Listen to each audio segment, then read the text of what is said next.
Hello. So today my topic is the English Civil War, which took place between 1642 and 1651. The war was a culmination of a lot of things we've learned about already. Conflicts in Christianity, the rise of the middle class, and the slow abandonment of medieval ideas like the Great Chain of Being for a new view of the world based on a more egalitarian, by which I mean non-hierarchical, view of human beings. Essential to this new way of seeing the world was the idea that government isn't something that gets ordained by God. It's something that has to be carefully designed and maintained by smart people who can justify their power through their understanding of and ability to gain support from the people they rule. The type of government the English ended up with by the end of the Renaissance was called a constitutional monarchy. This means that although England did have a king, and the king wasn't elected, there were rules in place, a constitution, that prevented the king from just doing whatever he wanted to do, and also that some of those rules forced the king to listen to his people, who were represented by a large group of people called Parliament. To understand how all this happened, it's actually a good idea to start way back in the past. So, a really fast history of England. Up until 1066, England wasn't much of a country. It was kicked around between various German tribes like the Angles and the Saxons, then attacked and conquered by Vikings. But in 1066, a French king named William the Conqueror managed to conquer, and then unify England, setting up a dynasty that would last throughout the Middle Ages. This dynasty, called the Plantagenets, established a number of important features of England's constitution, which, unlike the American Constitution, is a set of legal traditions rather than a specific document. Firstly, they developed the common law, which included familiar elements like prescribed punishments for crimes, trained judges, and trial by a jury of 12. In addition, King John, you know him as the bad guy from Robin Hood, was forced to agree to one of the most important documents in the history of political science, the Magna Carta. The circumstances under which King John signed the Magna Carta are pretty entertaining, but they are a long story, so just understand for now that the Magna Carta, signed in 1215, permanently established the idea in English law that the king was not above the law, that government could not unlawfully imprison people or take money from them, and that to be legitimate, a government should work towards law, order, and justice. Keep your eye on that standard for legitimate government as we move forward. So now, between 1337 and 1453, England and France were at perpetual war, a war called the 100 Years' War, which lasted 116 years, actually. In addition, the Black Death killed about half the populations of both of those countries. So, following those wars were even more wars called the War of the Roses. The War of the Roses were wars about which English person should be king, and they're the inspiration for those Game of Thrones books you've heard so much about. For today's purposes, the reason that all that fighting matters is that the perpetual need to raise and pay for armies among English nobility helped break down the feudal system by creating a class of professional soldiers, and also created the English Parliament, which was a sort of representative assembly of the various regions of England. These regions were called shires, by the way, if you're a Hobbit fan. Parliament consisted of two groups. First, a House of Lords, which basically meant wealthy feudal landowners like kings, barons, dukes, and earls. But it also had a House of Commons. The Commons weren't really common because, as we've established a bunch of times, most people in the world were poor peasants. But these guys, these Commons, were professional soldiers, businessmen, bankers, and artisans. In other words, they were the middle class, and they controlled a great deal of England's money, enough so that no English king could rule effectively without their support. Specifically, it became the law that the king could not ask his people for taxes without the consent of Parliament. And remember, without any taxes, the king couldn't have an army.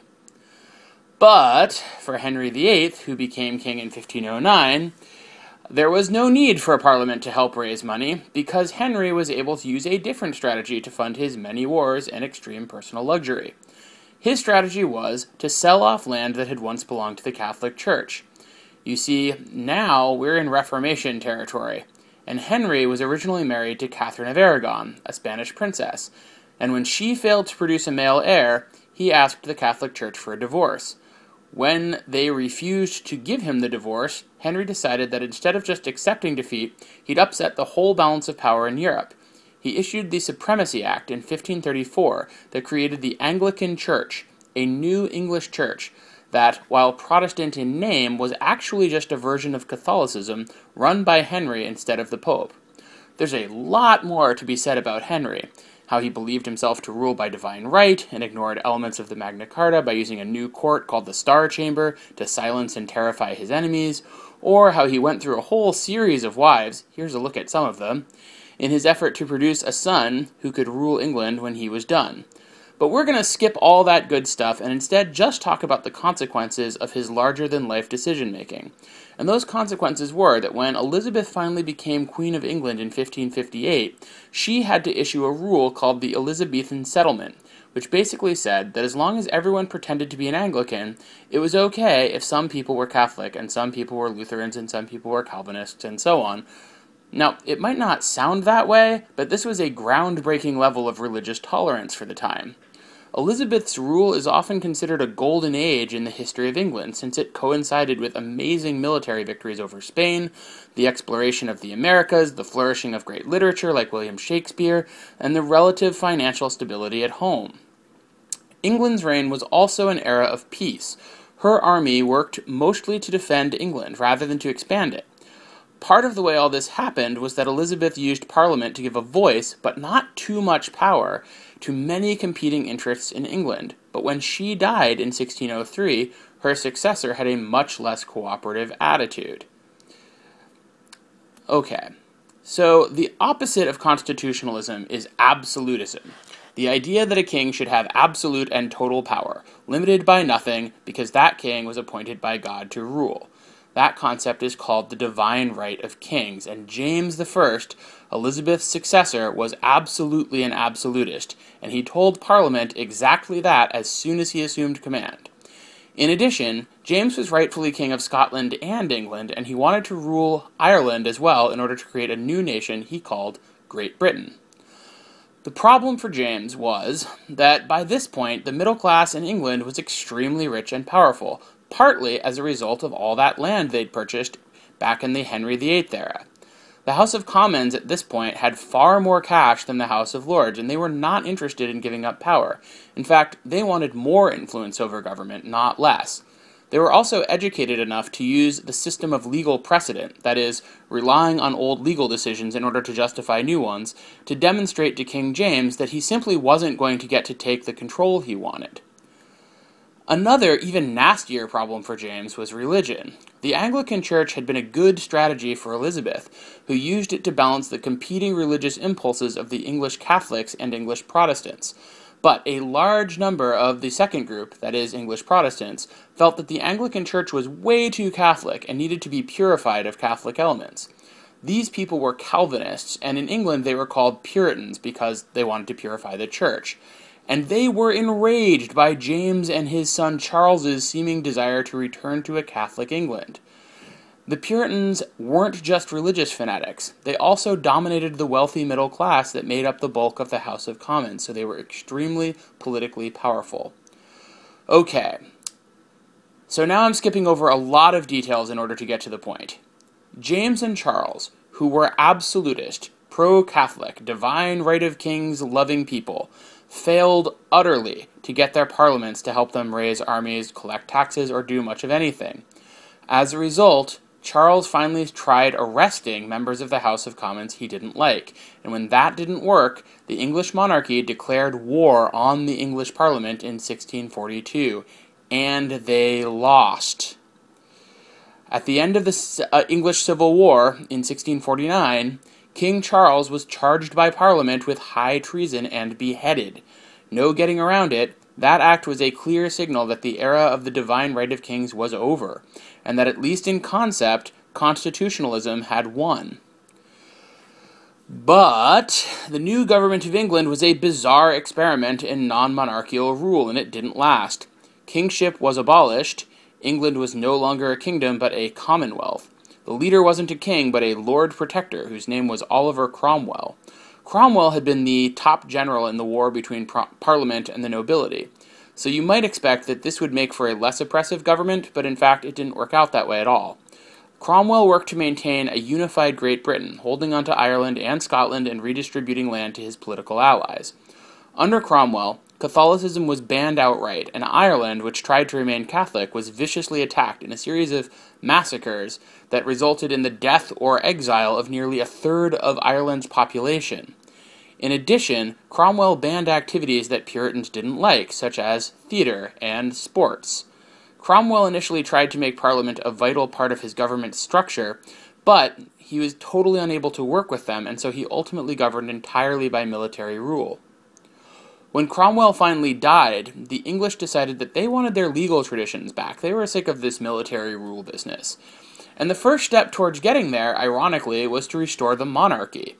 The idea was that Parliament and the king would try to get along, and just to make the point extra clear, they dug up and beheaded the body of Oliver Cromwell in 1661. Nevertheless, that cooperation never really happened. Parliament did not get along with King Charles, and Charles's brother James II was even worse. James II, like James I, was an absolutist, and he tried with everything he had to get rid of Parliament, dissolve English law, and rule as an all-powerful sovereign. He also tried to restore England to Catholicism, though part of his plan to do so involved issuing a law granting absolute religious freedom, and that was kind of awesome. But that law never hit the books because James II was run out of town in 1688. He actually had to move to France, where he lived off a massive income and was perfectly happy for the rest of his life. He was replaced by King William of Orange and Mary, King William's wife, who is also James II's daughter. This ousting of James II was called the Glorious Revolution because government changed hands and nobody got killed. Pretty good for the time. These two Protestant rulers, along with Parliament, set up what became the lasting pillars of English constitutional monarchy. The way this worked was that, at first, Parliament was officially recognized as being more powerful than the king, and the principle that the king could rule only by consent of the people was made part of the law. Second, the British produced a Bill of Rights, whose principles should sound familiar to any student of American government: freedom of political speech, independent judges, free election, and freedom of religion. Although, Catholics were not allowed to be king or, in fact, to own weapons. The new government was largely in line with the ideas of John Locke, you might have noticed, and that should be no surprise because Locke's most famous book, Second Treatise of Civil Government, was published just 2 years after the Glorious Revolution. Thus, by developing a system of laws that knocked the king off that great chain of being pedestal, and by developing a series of legal traditions that put middle-class property owners in charge rather than kings and clergy, England was able to make itself a far more egalitarian and modern nation. And that's the story of the English Revolution. Thank you so much for listening.